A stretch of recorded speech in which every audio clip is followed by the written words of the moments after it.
know if that would be too closely related with vulnerable. Yeah, like say like vulnerable or nurturing. I would say, okay. I would say vulnerable, and I would say good, and I would say bad. Oh, so now to go on that, do you think people are better at creating things or destroying things? I think that's neutral. Like it could be either one, depending on why they're creating it and why they're destroying it. Okay.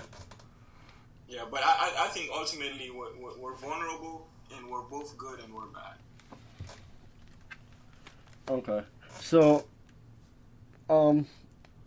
now going on to just you, and like what are things that you do that you like?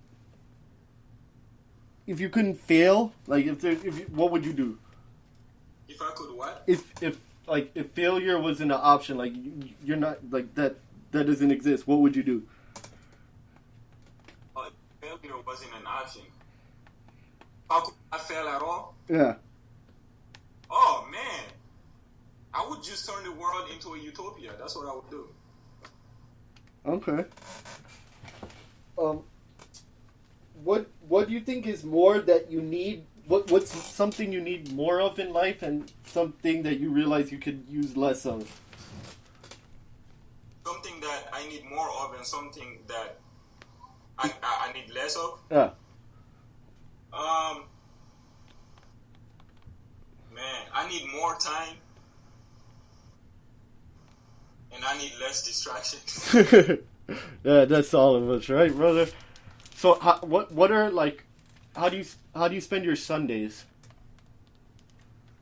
Man, I don't have a particular way I spend certain days. Like I'm one of those things. I just go with the flow for the most part. Okay. Until like I have like seasons, like there's school season. Like when school starts, everything in my life kind of revolves around school. When school is over, then everything else basically comes to surface. I start to focus on other things that I wasn't able to focus on, like when during school. But that in a random way, not really. I don't have a particular day set for particular things. I just do them as they come, as they come up. Okay, so what makes you feel the most alive? Spiritual experiences, I guess. Yeah. Okay. What's something you regret not doing, and why? Something I regret not doing. Nothing, man. Okay. If you could go anywhere in the world, where would it be? If I could go anywhere in the world? Yeah.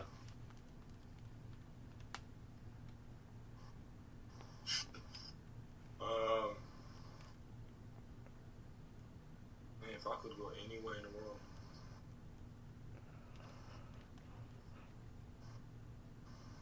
I don't know, probably back home. But I'm generally a very satisfied person, so I don't like those questions don't really come through my mind a lot. Like, where would I rather be right now? Or like, what would I rather be doing? I guess I don't know. Okay, then all right. So say if you were to die this evening with no opportunity to communicate to anyone, what would be the most regret of not telling someone something? What would you have told them?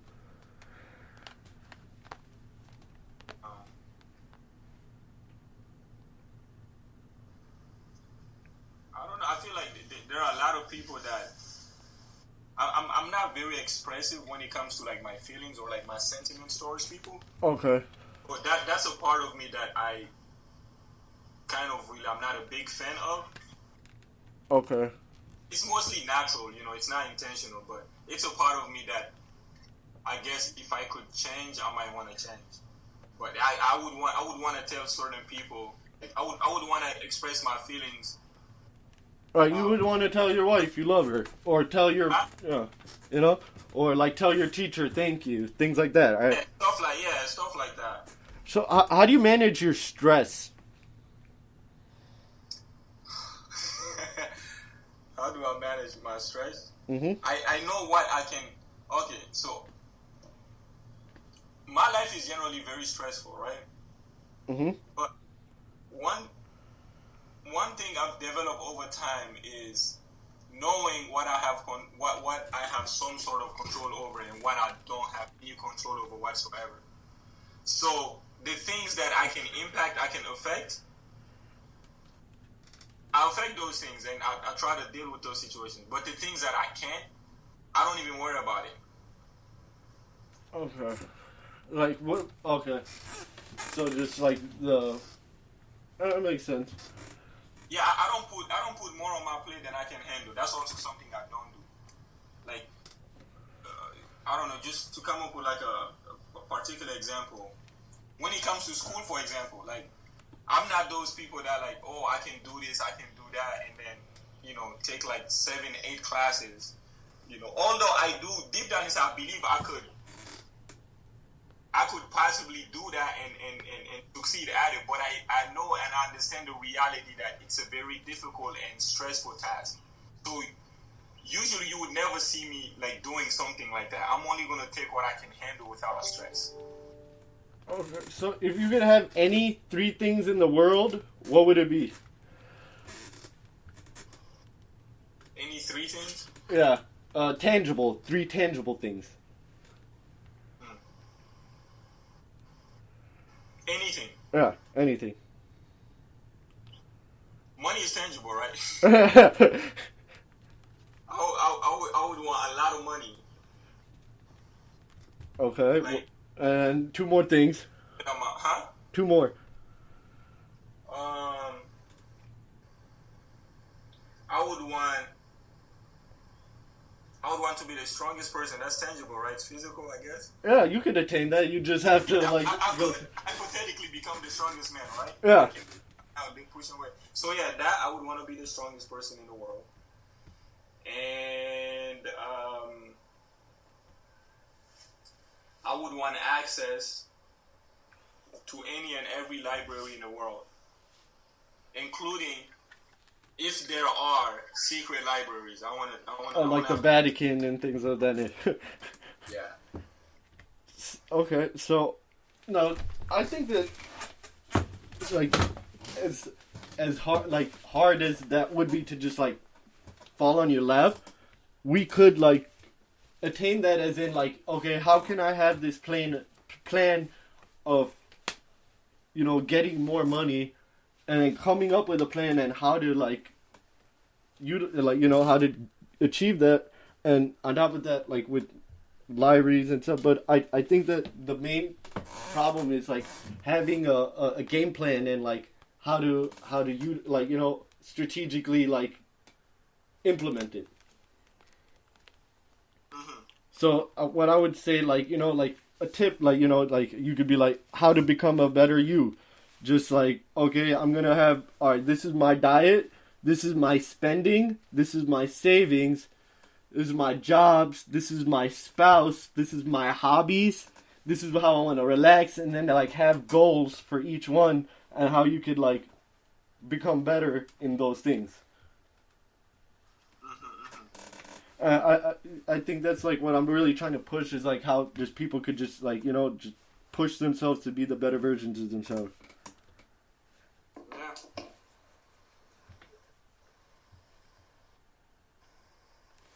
Do you think exercising regularly or reading regularly is more important? I think reading is more important, but I think both are essential. Okay, I would say reading, but I would say exercising regularly is more important because then you would have better energy and more just physical, just more energy to do more. Because like if you're reading more and then like say you don't have any like physical activity at all, you're gonna be more lethargic. Yeah, I mean, I was saying that in the context that the person would have, obviously like daily activities, like normal activities. But if you if you mean like activity in general, then the activity is more important because that's biological. You know, you might die even if you don't move around, like you don't do anything. Yeah, sure. Breathing will be useless if you die.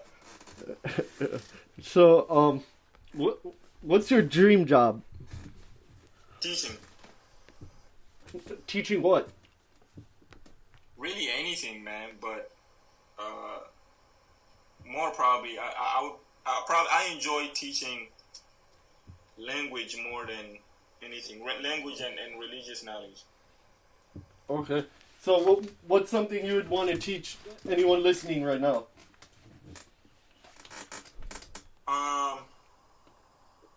I think the most important thing to teach a human being is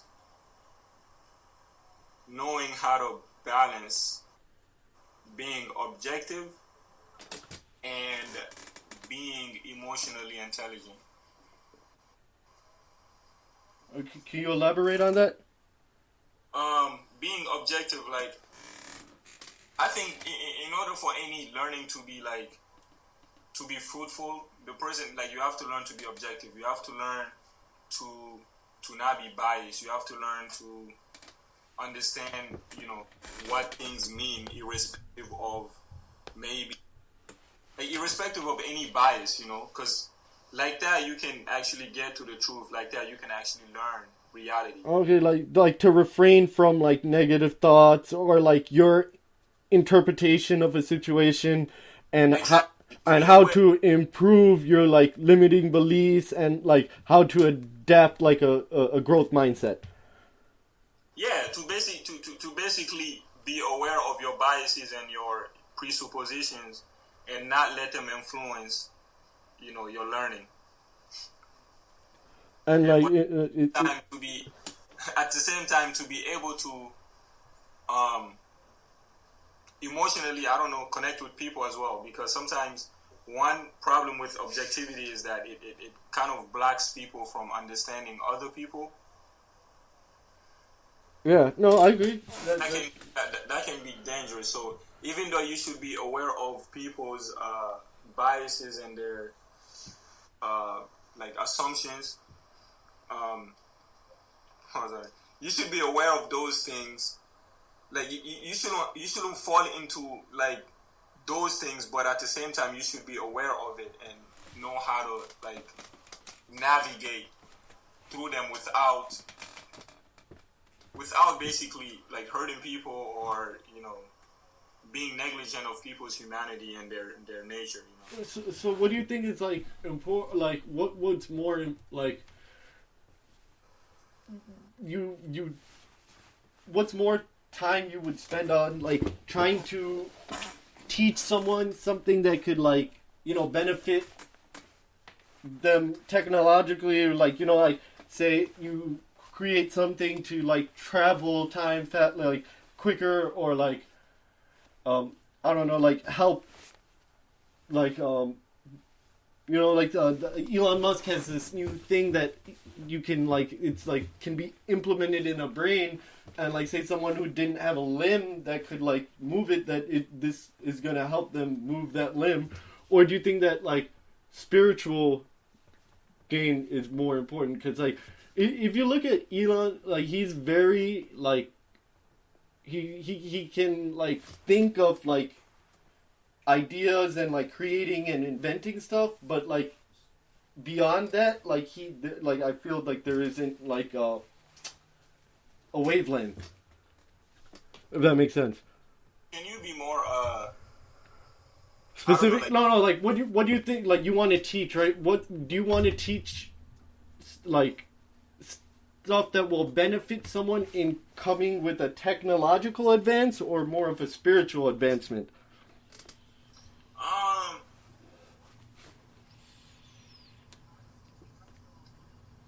I don't know. I don't know. It would depend on like the scope of benefits that the technological advancement could bring, and the scope of